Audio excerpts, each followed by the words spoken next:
Bon, je suis de retour et cette semaine, comme promis, je vais vous parler d'une tablette qui est équipée de deux systèmes d'exploitation en même temps, un c'est Android et l'autre c'est bien sûr Windows 8. Donc ça, c'est une tablette hybride de la marque Teclast. La série c'est T-Pad. Le modèle, ça s'appelle XDix HD 3G. Donc c'est un modèle 3G qui vous propose la fonctionnalité téléphonie et aussi la data via la connexion avec le réseau 3G. Donc je trouve ça plutôt pas mal au niveau de conception, même s'il y a des trucs assez bizarres sur cette tablette. Il y a des éléments qui ne sont pas très matures sur ce produit, mais en gros, je trouve que c'est plutôt pas mal qu'on l'essaye de la part de cette marque-là. Bon, au niveau de packaging, franchement, rien n'a changé. C'est toujours le même style, le même dessin, le même logo, voilà, les mêmes couleurs. Je dirais qu'ils ne sont pas beaucoup posés sur l'amélioration de la présentation de produits, quoi. Bon, ici, on a les caractéristiques principaux de cette tablette et aussi on aura plus de détails sur cette étiquette ici qui est tout en chinois, mais je ne vais pas passer un par un, je ne vais pas passer tous les articles là-dessus. Bon, perso, je n'ai pas passé beaucoup de temps sur cette tablette, seulement 2 jours et je ne suis pas forcément tout le temps sur cette tablette. Donc, sur cette vidéo, je vais faire simple. Je vais juste vous mentionner quelques points essentiels que je pense qui sont importants. Bon, très rapidement, on va faire le déballage. Voilà, à l'intérieur, c'est toujours le même arrangement. On a d'abord la tablette qui est de 10,1 pouces. C'est quand même un peu grand. Ok, ici, sur ce côté, on a un chargeur secteur avec la prise USA ou chinoise. En gros, ce n'est pas un chargeur secteur de très bonne qualité, je dirais. Voilà. Ensuite, les accessoires, on a un câble OTG plus un câble micro USB. Par contre, je ne comprends pas pourquoi il n'y a pas de sachet pour le câble OTG.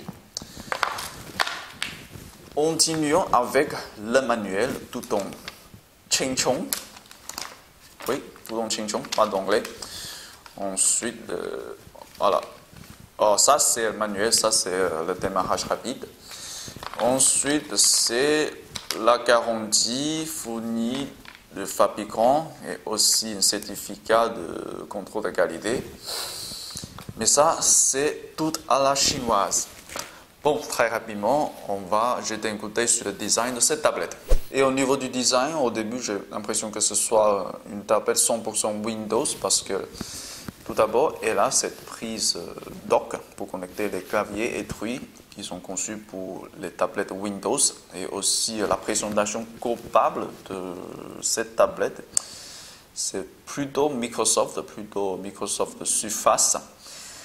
Mais en gros, même si ça copie un peu le style de Surface, la qualité de fabrication c'est plutôt acceptable. Mais si on appuie assez fort sur la dalle, ça claque un peu.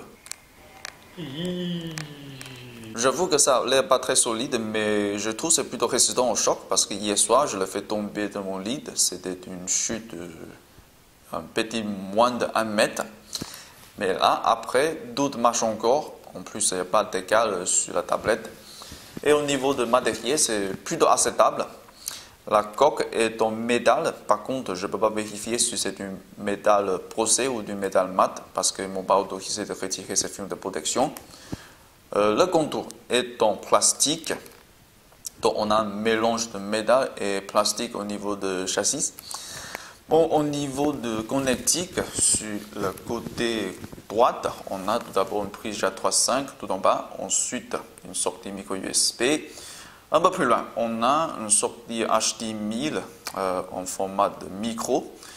Un microphone, il se trouve à côté de ces sorties HDMI aussi. Par contre, j'en doute si ce microphone sert à la fonctionnalité téléphone parce que j'ai checké sur le net chinois. Il y a un article qui dit qu'il faut mettre un kit main libre ou une casque pour se servir de la fonctionnalité de téléphone, quoi. Ok, la caméra se trouve sur le côté droit aussi. Je ne l'ai pas texté, franchement ça ne m'intéresse pas trop parce que sur le papier ça n'a que 5 mégapixels. Je ne vais pas parler de ça sur cette vidéo. Ensuite, sur le côté gauche, voilà, je ne comprends pas pourquoi ils sont réunis, les deux sorties d'enceinte sur le côté gauche. Mais heureusement, les deux sont assez éloignés, donc normalement on n'a pas de souci de le porter quoi. Et sur le côté dessous, à part de ce connectique pour le clavier, on trouve aussi deux emplacements. Un, c'est pour la carte micro SD qui supporte une capacité maximum jusqu'à 32 Go. En plus, à côté, on a l'emplacement pour la carte SIM 3G.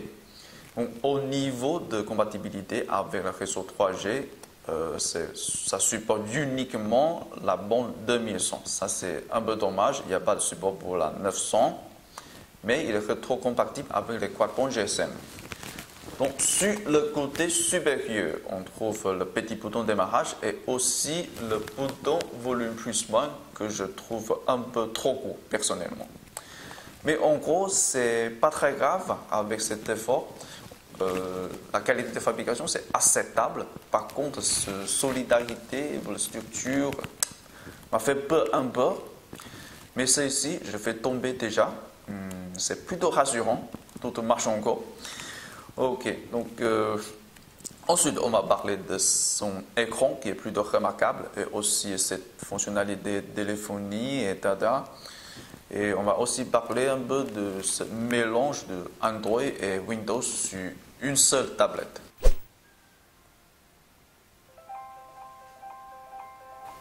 Bon, pourquoi j'ai choisi l'écran comme point essentiel à vous parler? Parce que tout simplement, la définition fait très très haut, soit 2560 par 1600. En plus, on jouit d'une excellente densité de pixels qui est de 300 pixels par pouce. Tout ça, je trouve, c'est plutôt pas mal pour une tablette de 10 pouces. En plus, l'angle de vue, c'est plutôt correct. Mais le problème constaté avec l'écran, c'est sa luminosité qui est un peu trop faible, surtout sous le soleil. Donc je crois que c'est conçu plutôt pour un usage à l'intérieur.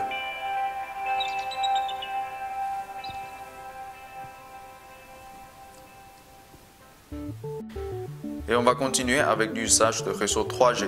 Pour la fonction téléphonie, elle marche uniquement sur Android. En plus, il faut un kit main libre ou une casque pour répondre aux appels parce que le microphone intégré ne sert pas à cette fonction. Sous Windows, seule la connexion de data est disponible, pas de fonction de téléphonie. Ça, je trouve c'est plutôt dommage parce que personnellement, je veux bien recevoir des appels professionnels sur Windows, c'est plus pertinent pour un usage au travail, quoi. Au sujet de ce stockage indemne qui fait au total 64 Go, il y a un truc qui est assez remarquable, c'est que seulement 30,66 Go d'espace libre est destiné à Android. En plus, pour Windows, ça fait 26,8 Go. D'ailleurs, il est impossible d'accéder aux fichiers Android sur Windows et c'est pareil pour le contraire.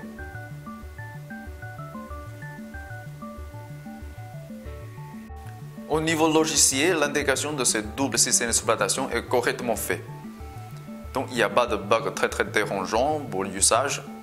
Mais on ne peut pas changer entre les deux OS quand on veut. Il faut d'abord éteindre la tablette et puis la redémarrer en appuyant sur le bouton d'alimentation et le volume plus pour qu'on puisse choisir entre les deux ordres de démarrage. Vu ça, je dirais le mélange de ces deux OS est un peu bizarre et un peu immature, mais ce n'est pas 100% injustifié. D'un côté, sur Android, on jouit d'un très grand choix de jeux et d'applications qui est bien plus nombreux que sur Windows, ça c'est sûr.